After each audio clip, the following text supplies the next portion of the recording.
Hello दोस्तों, कैसे हो आप सब। आशा करता हूँ मस्त होंगे, बढ़िया होंगे, बेहतरीन होंगे। तो स्वागत है एक बार फिर से आपके अपने YouTube channel Mukesh GK trick पर। और आज का हमारा ये सेशन रीट पात्रता परीक्षा 2025 के लिए बहुत शानदार सेशन रहने वाला है। और इस सेशन में आपके लिए लेकर आया हूँ राजस्थान अध्यापक पात्रता परीक्षा 2022 का पेपर। कौन सा 2022 का पेपर। और सेकंड पारी में हुआ था जो एग्जाम तिथि थी आपकी 23 जुलाई 2022 वाला। बिल्कुल ऐसा ही पेपर आने आने वाला आपका अगला। तो एक बार सभी सेशन को शेयर कर दो अपने दोस्तों के साथ। और अभी तक जिसने भी सेशन को लाइक नहीं किया तो एक बार सेशन को लाइक कर दो। और इस सेशन में आपको पता चलेगा कि रीट पात्रता परीक्षा का पेपर कैसा आता है, पेपर का लेवल क्या क्या होता है और क्वेश्चन किस प्रकार पूछे जाते हैं। तो एक बार सभी सेशन को शेयर कर दो। तो पहला क्वेश्चन आपके सामने,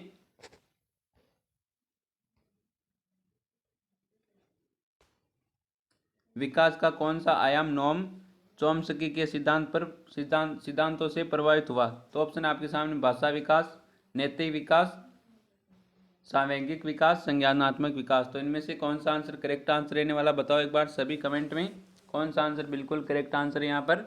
विकास का कौन सा आयाम नोम चोम्स्की के सिद्धांत से प्रभावित हुआ है। तो एक बार सभी आंसर कर दो कमेंट में। सभी का बिल्कुल करेक्ट आंसर आना चाहिए यहाँ पर। और सभी ने बिल्कुल राइट आंसर दिया। ए आंसर सभी का बिल्कुल राइट आंसर है। भाषा विकास को नोम भाषा विकास आयाम है ये नोम चोम्स्की के सिद्धांत से प्रभावित हुआ है। तो यहाँ पर ए आंसर बिल्कुल राइट आंसर है। और सभी ने बिल्कुल राइट आंसर दिया। बहुत बढ़िया दोस्तों, यहाँ पर सभी का बिल्कुल राइट आंसर है ए आंसर। अगला क्वेश्चन है, स्वभाव में व्यक्तिगत विभिन्नताओं आधारभूत रूप से होती है। तो स्वभाव में व्यक्तिगत विभिन्नताएं आधारभूत रूप से होती है। तो ऑप्शन है अधिगमित से, जन्मजात से, अधिकृत से, सांस्कृतिक से। तो इनमें से कौन सा आंसर करेक्ट आंसर है कि स्वभाव में व्यक्तिगत विभिन्नताएं आधारभूत रूप से होती है। तो यहाँ पर कौन सा आंसर करेक्ट आंसर है, बताओ एक बार सभी। तो यहाँ पर बिल्कुल राइट आंसर है बी आंसर। तो जिसने भी बी आंसर दिया उन सभी का बिल्कुल राइट आंसर है। स्वभाव में व्यक्तिगत विभिन्नताएं आधारभूत रूप से जन्मजात होती है। क्या होती है, जन्मजात। तो यहाँ पर बी आंसर जिसने भी दिया है उन सभी का बिल्कुल राइट आंसर है। नेक्स्ट क्वेश्चन आपके सामने, किसने व्यक्तित्व के किसी भी सिद्धांत को प्रतिपादित नहीं किया। तो किसने व्यक्तित्व के किसी भी सिद्धांत को किसने भी व्यक्तित्व किसके सिद्धांत को व्यक्तित्व के किसी भी सिद्धांत को प्रतिपादित नहीं किया। तो ऑप्शन है B F Skinner, Sigmund Freud, Gordon Allport और ड्रेमंड बी कैटिल। तो इनमें से कौन सा आंसर करेक्ट आंसर है। सिगमंड फ्राइड ने चेतना शब्द की तीन अवस्था बताई थी, चेतन, अचेतन और अर्धचेतन।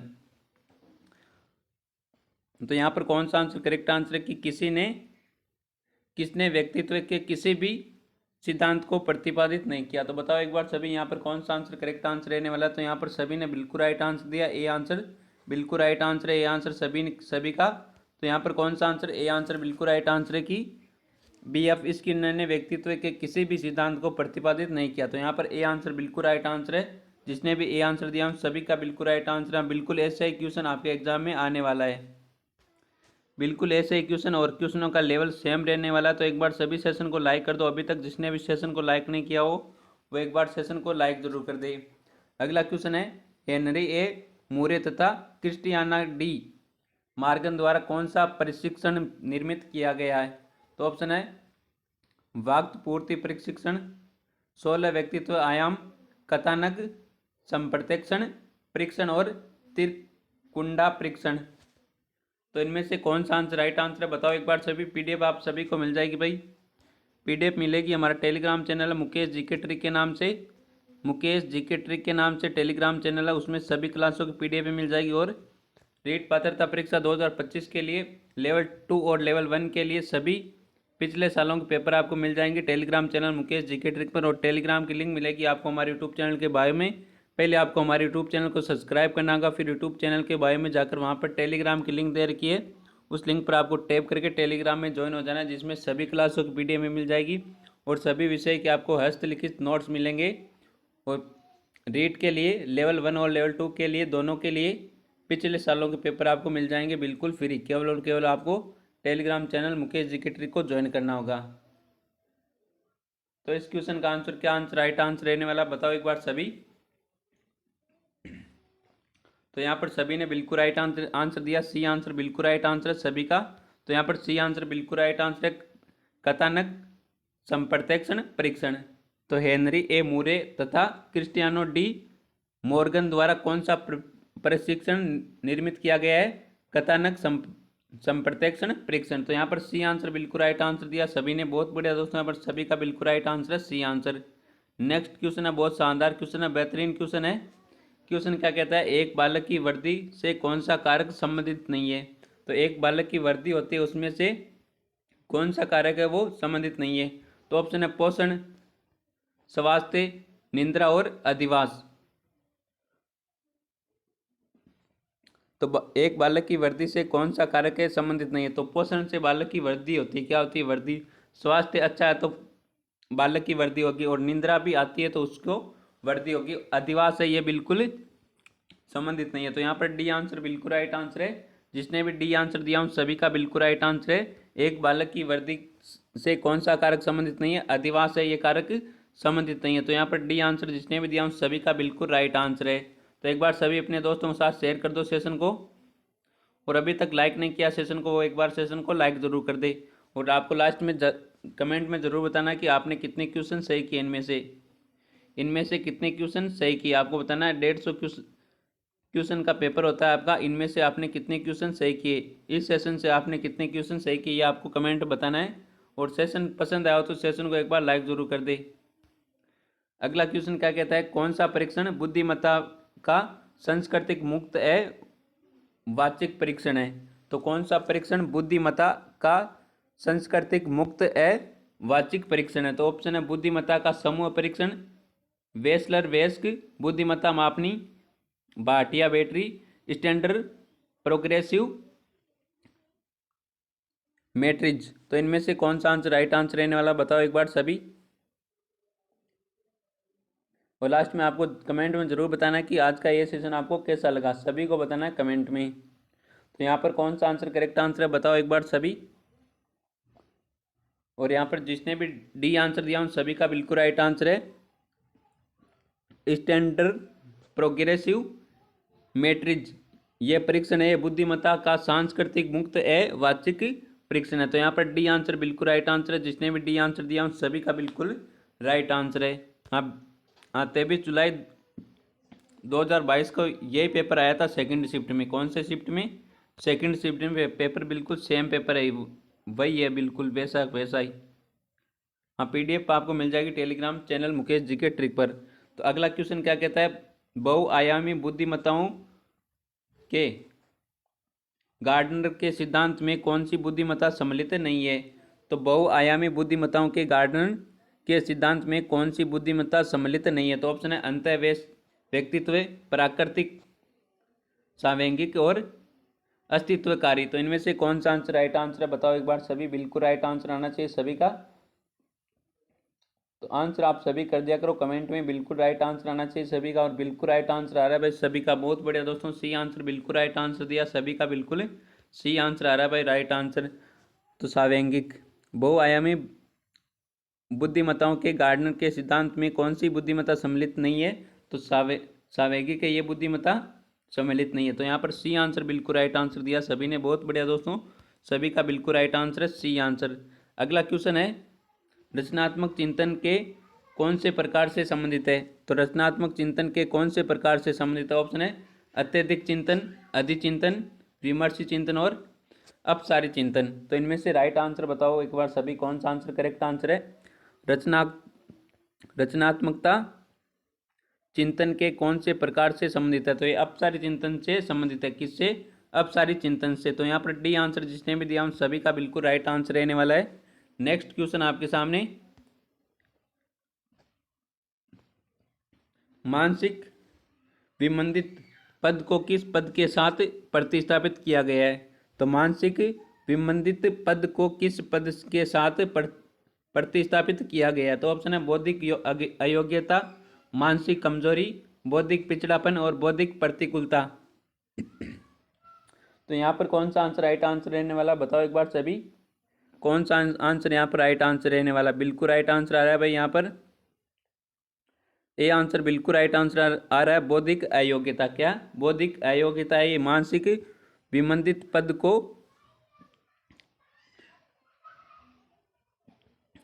मानसिक विमंदित पद है ये। बौद्धिक अयोग्यता के पद के साथ प्रतिस्थापित किया गया। तो यहाँ पर ए आंसर बिल्कुल राइट आंसर है। जिसने भी ए आंसर दिया उन सभी का बिल्कुल राइट आंसर है। नेक्स्ट क्वेश्चन है, व्यक्तित्व की सैद्धांतिक अवधारणा के लिए निम्न में से कौन सा सत्य नहीं है? तो व्यक्तित्व की सैद्धांतिक अवधारणा के लिए निम्न में से कौन सा सत्य नहीं है? तो ऑप्शन है स्थिर, सामान्य, स्थायी और अनूठा। तो इनमें से राइट आंसर कौन सा आंसर रहने वाला बताओ एक बार सभी। तो यहाँ पर आंसर आ रहा है, ए आंसर आ रहा है, सी भी आंसर आ रहा है, डी भी आंसर आ रहा है और बी भी आंसर आ रहा है। यहाँ पर चारों के चारों आंसर आ रहे हैं भाई।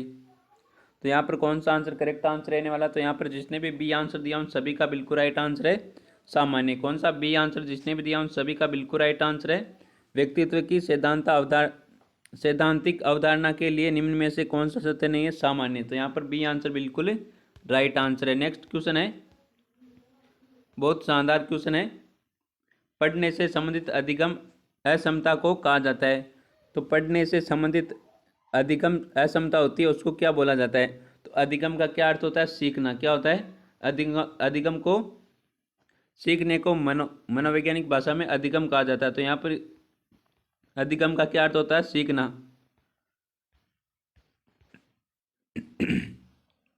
तो बताओ पढ़ने से संबंधित अधिगम अक्षमता को क्या कहा जाता है? तो ऑप्शन है आपके सामने, डिस्कैलकुलिया, डिसलेकिया, डिसग्रेफिया और डिस्थाइमिया। तो इनमें से कौन सा आंसर राइट आंसर है बताओ एक बार सभी। पढ़ने से संबंधित अधिगम अक्षमता को क्या कहा जाता है?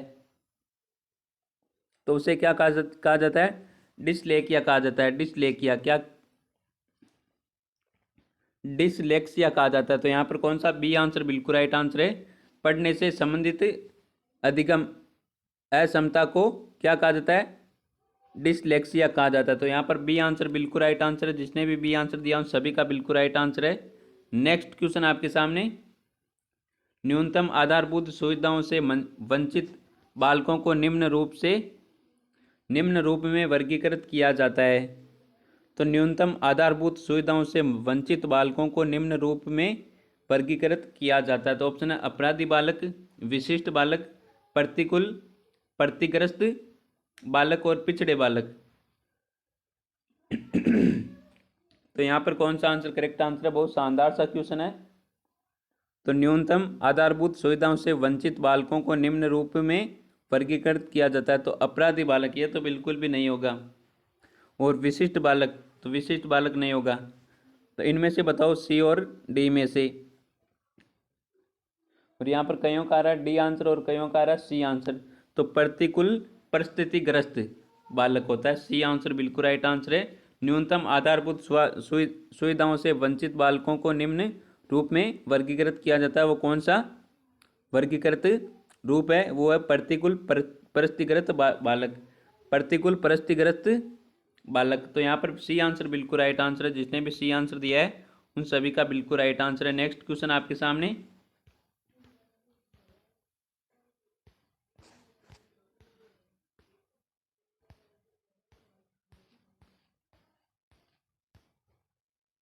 अगला क्वेश्चन है, निम्न में से कौन सा कुसमायोजन का व्यवहारात्मक लक्षण है? तो निम्न में से कौन सा कुसमायोजन का व्यवहारात्मक लक्षण है? तो ऑप्शन है आक्रामकता, चिंता, असुरक्षा और उदासीनता। तो इनमें से राइट आंसर कौन सा आंसर रहने वाला बताओ एक बार सभी कमेंट में। और अभी तक जिसने भी सेशन को लाइक नहीं किया वो एक बार सेशन को लाइक जरूर कर दे। तो यहाँ पर कौन सा आंसर करेक्ट आंसर है? आक्रामकता बिल्कुल राइट आंसर आ रहा है। यहाँ पर कुसमायोजन का व्यवहारात्मक लक्षण कौन सा है? आक्रामकता। तो यहाँ पर ए आंसर बिल्कुल राइट आंसर है, आक्रामकता। तो यहाँ पर ए आंसर जिसने भी दिया उन सभी का बिल्कुल राइट आंसर है। नेक्स्ट क्वेश्चन आपके सामने, विशेष आवश्यकताओं वाले बालक के साथ कौन सी विधि प्रत्यक्ष रूप से संबंधित नहीं है? तो विशेष आवश्यकताओं वाले बालक के साथ कौन सी विधि प्रत्यक्ष रूप से संबंधित नहीं है? तो ऑप्शन है पाठ्यक्रम का विभिन्नीकरण, खेलकूद व अतिरिक्त पाठ्यक्रम गतिविधियों का विकास, भिन्न शिक्षण विधियां, विशेष गतिविधियों के लिए प्रशिक्षण।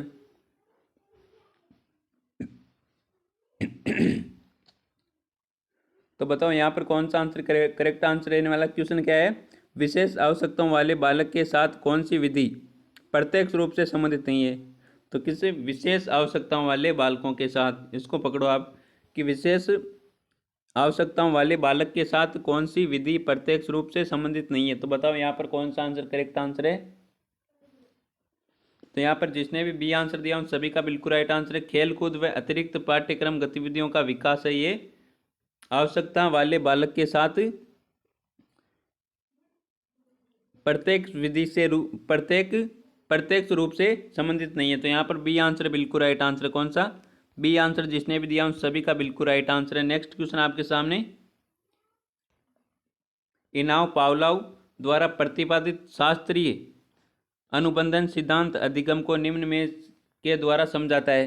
तो इनाम पावलोव का प्रतिपादित सिद्धांत है ये शास्त्रीय अनुबंधन सिद्धांत है। ये अधिगम को निम्न रूप से समझाता है। तो किस रूप से समझाता है पावलोव का शास्त्रीय अनुबंधन सिद्धांत? तो ऑप्शन आपके सामने पुनर्बलन से, साचर्या से, अनुकरण से, अंतर्दृष्टि से। तो बताओ एक बार कौन सा आंसर करेक्ट आंसर है? बहुत शानदार और इम्पोर्टेंट क्वेश्चन है ये। यहाँ पर कौन सा आंसर करेक्ट आंसर रहने वाला बताओ एक बार सभी। इनाम पावलोव ये वैज्ञानिक है, मनोवैज्ञानिक। इन्होंने कौन सा सिद्धांत प्रतिपादित किया? शास्त्रीय अनुबंधन का सिद्धांत। ये भी क्वेश्चन आ सकता है कि शास्त्रीय अनुबंधन सिद्धांत है ये किसने प्रतिपादित किया? तो आपको आंसर देना है इवान पावलोव। तो इसका आंसर क्या आंसर है? बिल्कुल राइट आंसर बताओ एक बार सभी। अधिगम को निम्न के द्वारा समझाता है। तो ये सिद्धांत है अधिगम को किस प्रकार समझाता है बताओ एक बार सभी। तो ये आपका साचर्या के द्वारा समझाता है। साचर्या के द्वारा समझाता है शास्त्रीय अनुबंधन सिद्धांत अधिगम को। किसको? अधिगम को। और ये सिद्धांत किसने प्रतिपादित किया? पावलोव ने। तो यहाँ पर बी आंसर जिसने भी दिया है उन सभी का बिल्कुल राइट आंसर है। जिसने भी बी आंसर दिया उन सभी का बिल्कुल राइट आंसर है। नेक्स्ट क्वेश्चन आपके सामने, निम्न में से कौन सी बालकों के लिए अधिगम की प्रक्रिया नहीं है? तो इनमें से कौन सी बालकों के लिए अधिगम की प्रक्रिया नहीं है, यानी सीखने की प्रक्रिया नहीं है? तो इनमें से कौन सी प्रक्रिया जो सीखने की प्रक्रिया नहीं है? ऑप्शन है प्रतिबिंबन, तर्क, परिपक्वता और कल्पना। तो यहाँ पर कौन सा आंसर करेक्ट आंसर कि बालकों के लिए सीखने की प्रक्रिया नहीं है? तो इनमें से कौन सा आंसर राइट आंसर है? और सभी ने बिल्कुल राइट आंसर दिया, बहुत बढ़िया दोस्तों। सी आंसर बिल्कुल राइट आंसर है, परिपक्वता। तो परिपक्वता है ये अधिगम की प्रक्रिया क्यों नहीं? क्योंकि परिपक्वता है ये विकास की अवस्था है। क्या है? विकास की अवस्था। कहते हैं ना बाल्य अवस्था से किशोर अवस्था या परिपक्व अवस्था तक का अध्ययन है ये विकास कहलाता है। तो यहाँ पर कौन सा? बाल विकास कहलाता है। तो ये परिभाषा किसने दी थी? ये दी थी बर्क ने दी थी। किसने दी थी? बर्क ने। तो यहाँ पर सी आंसर बिल्कुल राइट आंसर है कि बालकों के लिए अधिगम की प्रक्रिया नहीं है। इनमें से परिपक्व अवस्था है ये परिपक्वता है ये अधिगम की प्रक्रिया नहीं है। तो यहाँ पर सी आंसर बिल्कुल राइट आंसर दिया सभी ने, बहुत बढ़िया दोस्तों, सभी का बिल्कुल राइट आंसर है। नेक्स्ट क्वेश्चन है, अधिगम में पुरस्कार व दंड की अवधारणा किसके द्वारा प्रस्तावित की गई है? तो अधिगम में पुरस्कार व दंड की अवधारणा किसके द्वारा प्रस्तावित की गई है? तो वेरी इंपॉर्टेंट क्वेश्चन है भाई। ऑप्शन है E.L. थॉर्नडाइक, कोलर व कोफका, B.F. Skinner, Albert Bandura. तो यहाँ पर कौन सा आंसर राइट है कि सीखने में पुरस्कार व दंड की अवधारणा किसके द्वारा प्रस्तावित की गई यानी प्रतिपादित की गई? तो यहाँ पर कौन सा आंसर करेक्ट आंसर है? तो यहाँ पर बिल्कुल राइट आंसर आ रहा है सभी का B.F. स्किनर। कौन सा? B.F. स्किनर। सी आंसर बिल्कुल राइट आंसर है। B.F. स्किनर ने यह प्रस्तावित किया कि अधिगम में पुरस्कार व दंड की अवधारणा होनी चाहिए। तो यहाँ पर बिल्कुल राइट आंसर है सी आंसर। नेक्स्ट क्वेश्चन है, अधिगम की अवधारणा के लिए कौन सा कथन सत्य नहीं है? तो अधिगम की अवधारणा के अनुसार कौन सा कथन सही नहीं है? तो सीखने की अवधारणा के अनुसार कौन सा कथन सही नहीं है? तो ऑप्शन है अधिगम व्यवहार में परिवर्तन है, अपेक्षाकृत रूप से स्थायी स्तर परिलक्षित होता है, अधिगम अभ्यास द्वारा प्रभावित होता है, अधिगम एक जन्मजात प्रक्रिया। तो बताओ एक बार सभी यहाँ पर कौन सा आंसर करेक्ट आंसर है? अधिगम की अवधारणा के लिए कौन सा कथन सत्य नहीं है? तो अधिगम है ये व्यवहार में परिवर्तन है। तो हम जितना जितना जितना ज़्यादा सीखेंगे हमारे व्यवहार में उतना ही परिवर्तन होता रहेगा। तो अपेक्षाकृत रूप से स्थायी अंतर परिलक्षित होता है, तो ये भी बिल्कुल सही है। अधिगम अभ्यास द्वारा प्रभावित होता है, तो जितना हम अभ्यास करेंगे उतना ही ज़्यादा सीखेंगे, ये भी बिल्कुल सही है। और अधिगम एक जन्मजात प्रक्रिया है, तो ये अधिगम एक जन्मजात प्रक्रिया नहीं है, तो यहाँ पर ये कथन बिल्कुल सत्य नहीं है। तो यहाँ पर डी आंसर बिल्कुल राइट आंसर है। जिसने भी डी आंसर दिया उन सभी का बिल्कुल राइट आंसर रहने वाला है। अगला क्वेश्चन क्या कहता है? शिक्षा में अवधारणा मानचित्रण किसके द्वारा सुझावित किया गया है? तो शिक्षा में अवधारणा मानचित्रण किसके द्वारा सुझावित किया गया? ऑप्शन है कार्ल जोंग के द्वारा, मार्टिन ई सेलिग्मैन के द्वारा, नोम जे चोम्स्की के द्वारा, जोसेफ डी नोवाक के द्वारा। तो शिक्षा में अवधारणा मानचित्रण किसके द्वारा सुझावित किया गया है? बताओ एक बार सभी यहाँ पर कौन सा आंसर करेक्ट आंसर रहने वाला है? तो एक बार सभी सेशन को शेयर कर दो भाई। अभी तक जिसने भी सेशन को शेयर नहीं किया है वो एक बार जम के तरीके से सेशन को शेयर कर दो। और अभी तक जिसने भी सेशन को लाइक नहीं किया वो एक बार लाइक कर दो भाई। जिसने भी सेशन को लाइक नहीं किया वो एक बार सेशन को लाइक कर दो। और इस क्वेश्चन का आंसर क्या आंसर राइट आंसर रहने वाला है? तो इस क्वेश्चन का आंसर डी आंसर बिल्कुल राइट आंसर है। जिसने भी डी आंसर दिया उन सभी का बिल्कुल राइट आंसर है। शिक्षा में अवधारणा मानचित्र किसके द्वारा सुझावित किया गया है? जोसेफ डी नोवेक के द्वारा। तो यहाँ पर डी आंसर बिल्कुल राइट आंसर। कौन सा डी आंसर जिसने भी दिया है उन सभी का बिल्कुल राइट आंसर रहने वाला है। कथनों से ज़्यादा क्वेश्चन पूछे जाते हैं तो आपको याद कर लेना है इन सभी को। नेक्स्ट क्वेश्चन है शिक्षण का कौन सा प्रकार शिक्षण के उद्देश्यों पर आधारित नहीं है? तो वेरी इंपॉर्टेंट क्वेश्चन है। शिक्षण का कौन सा प्रकार है जो शिक्षण के उद्देश्यों पर आधारित नहीं है? तो ऑप्शन है संज्ञानात्मक शिक्षण, वर्णनात्मक शिक्षण, भावात्मक शिक्षण और मनोगत्यात्मक शिक्षण। तो इनमें से कौन सा आंसर राइट आंसर है कि शिक्षण का कौन सा प्रकार है जो शिक्षण के उद्देश्यों पर आधारित नहीं है? वेरी इंपॉर्टेंट क्वेश्चन है, बहुत शानदार बेहतरीन क्वेश्चन है। तो यहाँ पर कौन सा आंसर करेक्ट आंसर है? बताओ एक बार सभी। तो यहाँ पर बिल्कुल राइट आंसर दिया सभी ने, बी आंसर वर्णनात्मक शिक्षण है। ये शिक्षण का प्रकार यानी शिक्षण का प्रकार है परंतु शिक्षण के उद्देश्यों पर आधारित नहीं है। तो यहाँ पर बी आंसर बिल्कुल राइट आंसर है कि शिक्षण का कौन सा प्रकार है?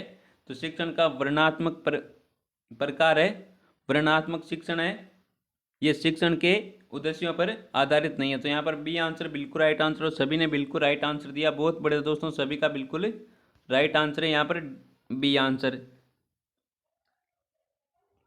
नेक्स्ट क्वेश्चन है नैसर्गिकता से विचारों की सूची के एकत्रण के द्वारा विशिष्ट समस्या के समाधान की समूह रचनात्मक विधि को कहा जाता है भाई?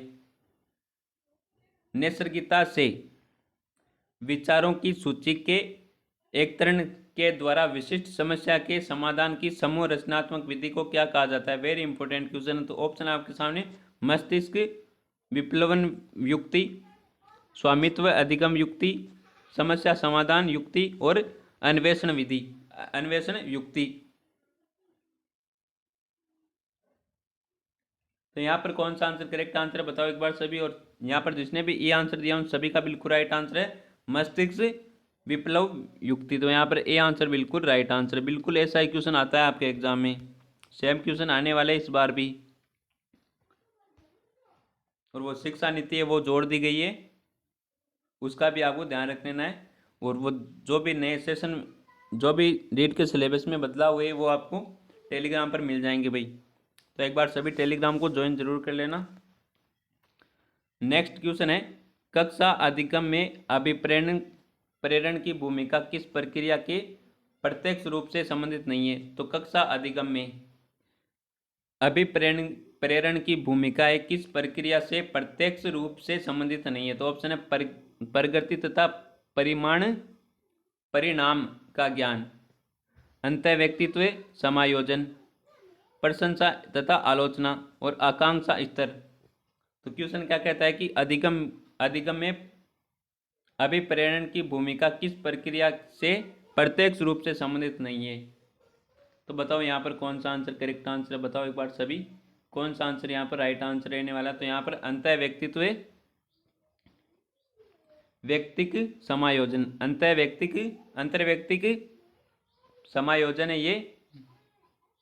अभिप्रेरण की भूमिका की प्रक्रिया उसमें प्रत्यक्ष रूप से संबंधित नहीं है। तो यहाँ पर बी आंसर बिल्कुल राइट आंसर, कौन सा, बी आंसर बिल्कुल राइट आंसर है। नेक्स्ट क्वेश्चन है, राष्ट्रीय पाठ्यचर्या रूपरेखा 2005 का मुख्य दर्शन क्या है। वेरी इंपॉर्टेंट क्वेश्चन आता है भाई कई बार एग्जाम में। राष्ट्रीय पाठ्यचर्या रूपरेखा 2005 के अनुसार मुख्य दर्शन क्या है।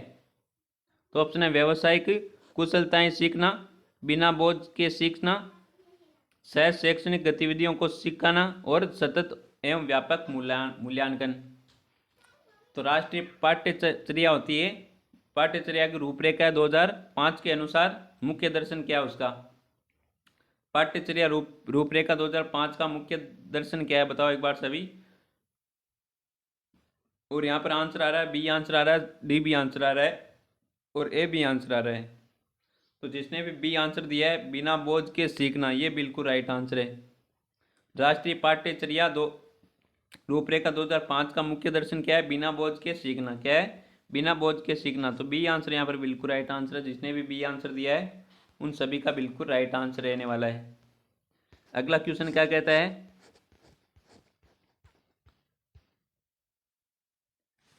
अगला क्वेश्चन है भाई आपके सामने, शिक्षा का अधिकार अधिनियम 2009 के लिए कौन सा कथन सत्य नहीं है। तो शिक्षा का अधिकार अधिनियम 2009 के लिए कौन सा कथन सही नहीं है। तो ऑप्शन है 6 से 14 वर्ष के प्रत्येक बालक के लिए निःशुल्क एवं अनिवार्य शिक्षा, विद्यालय प्रबंधन समिति का प्रावधान, प्राथमिक शिक्षा के लिए राष्ट्रीय आयोग का गठन और अध्यापक के लिए प्रति सप्ताह न्यूनतम 60 घंटे का कार्य। तो इनमें से कौन सा कथन है सत्य नहीं है। तो कौन सा कथन इनमें से सत्य नहीं है, ये आपको बताना है। शिक्षा अधिकार अधिनियम 2009 के अनुसार कौन सा कथन है सत्य नहीं है। तो यहाँ पर कौन सा आंसर राइट आंसर है, बताओ एक बार सभी। तो 6 से 14 वर्ष के प्रत्येक बालक के लिए निःशुल्क एवं अनिवार्य शिक्षा, ये तो बिल्कुल सही है। और शिक्षा प्रबंध समिति का प्रावधान, ये भी बिल्कुल सही है। प्राथमिक शिक्षा के लिए राष्ट्रीय आयोग का गठन, ये भी बिल्कुल सही है। और अध्यापक के लिए प्रति सप्ताह न्यूनतम 60 घंटे कार्य, ये बिल्कुल गलत है भाई, ये कथन सत्य नहीं है। तो यहाँ पर डी आंसर बिल्कुल राइट आंसर है। कौन सा कथन सत्य नहीं है, अध्यापक के लिए प्रति सप्ताह न्यूनतम 60 घंटे का कार्य होना चाहिए, ये बिल्कुल असत्य कथन है। नेक्स्ट क्वेश्चन आपके सामने, शिक्षा में क्रियात्मक अनुसंधान के विकास में किसने योगदान नहीं दिया। तो ऐसा ही पूछा था कि किसने नहीं दिया। तो यहाँ पर कौन सा आंसर राइट आंसर है, बताओ एक बार सभी। शिक्षा में क्रियात्मक अनुसंधान के विकास में किसने योगदान नहीं दिया। ऑप्शन है कर्ट लेविन ने, बी आर बंकिंघम ने और स्टेफन एम कोवे ने, स्टेफन एम कोरे ने। ये दोनों अलग अलग है, कोवे और कोरे। तो यहाँ पर बताओ कौन सा आंसर राइट आंसर है, फटाफट आंसर कर दो एक बार सभी। तो यहाँ पर स्टेफन एम कोवे ने योगदान नहीं दिया था। शिक्षा में क्रियात्मक अनुसंधान के विकास में किसने योगदान नहीं दिया, स्टेफन एम कोवे ने नहीं दिया था, इन तीनों ने दिया था। कर्ट लेविन ने दिया था, बी आर बंकिंघम ने दिया था और स्टेफन एम कोरे ने दिया था। इन्होंने नहीं दिया था, स्टेफन एम कोवे ने। तो यहाँ पर सी आंसर बिल्कुल राइट आंसर है। कौन सा, सी आंसर जिसने भी दिया है उन सभी का बिल्कुल राइट आंसर है। अगला क्वेश्चन क्या कहता है, शिक्षा मनोविज्ञान में किस स्तर के मापन का न्यूनतम प्रयोग किया जाता है। तो शिक्षा मनोविज्ञान में किस स्तर के मापन का न्यूनतम प्रयोग किया जाता है। तो ऑप्शन है क्रम सूचक मापनी, नामिक मापनी, आनुपातिक मापनी और समान अंतराल मापनी। तो इसका आंसर बताओ क्या आंसर राइट आंसर रहने वाला है। तो इस क्वेश्चन का आंसर आपको देना है कमेंट में। किस में देना है? कमेंट में, सभी को देना है कमेंट में। 26वें क्वेश्चन का आंसर आपको देना है कमेंट में सभी को। शिक्षा मनोविज्ञान के किस स्तर के मापन का न्यूनतम प्रयोग किया जाता है? तो इनमें से आपको देना है कमेंट में। क्वेश्चन नंबर कौन सा? 26वां का। देखते हैं कौन आंसर बिल्कुल राइट आंसर करता है।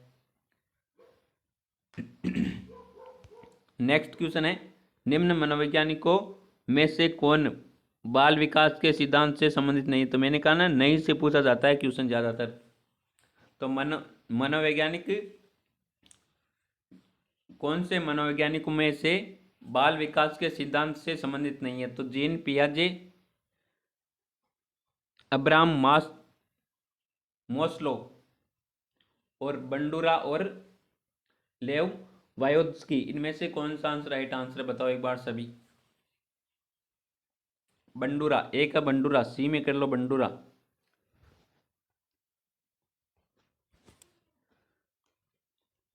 बंडूरा और डी में क्या है?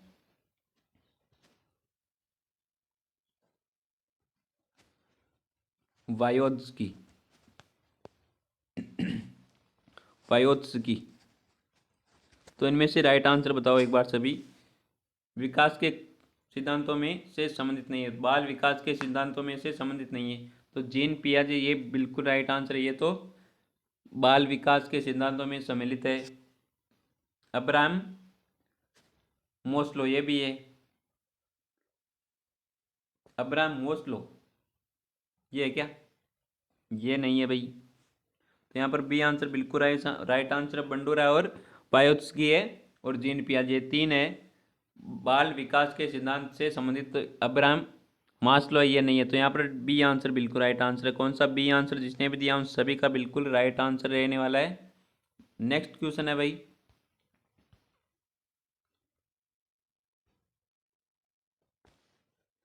आनुवांशिकता की भूमिका के अध्ययन के लिए कौन सी विधि वैध नहीं है?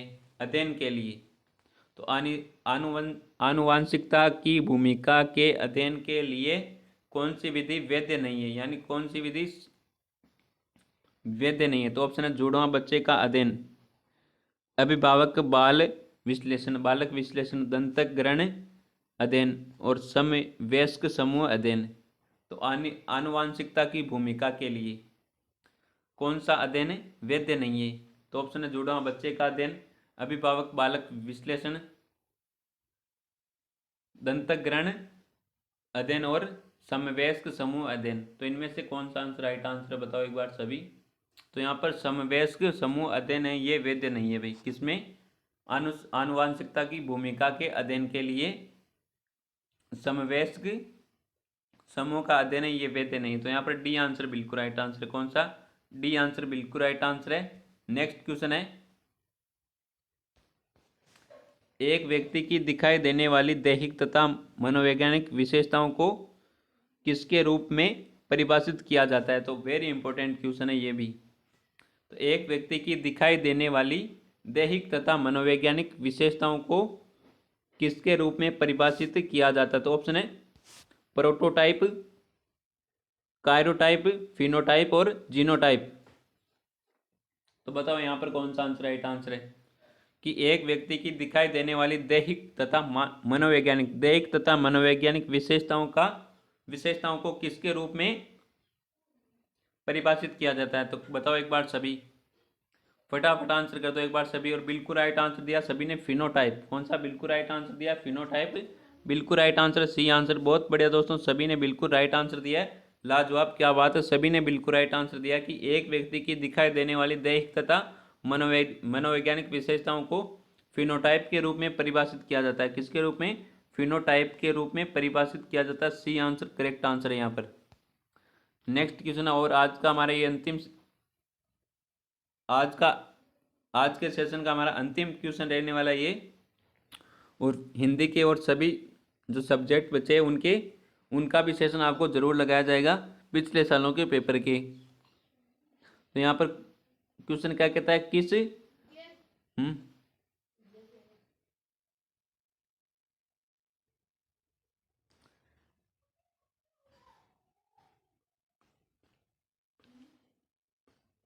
किस परिप्रेक्ष्य के अनुसार बालक विकास शरीर के अंदर एक विशिष्ट तथा पूर्व व्यवस्थित प्रणाली को दर्शाता है? तो ऑप्शन है वातावरणीय, सामाजिक, जैविक और मनोवैज्ञानिक। तो यहाँ पर कौन सा आंसर राइट आंसर बताओ एक बार सभी।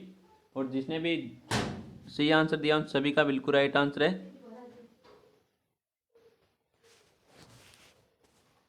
तो मिलते हैं एक और बेहतरीन सेशन के साथ, तब तक थैंक यू, टेक केयर, जय हिंद, वंदे मातरम।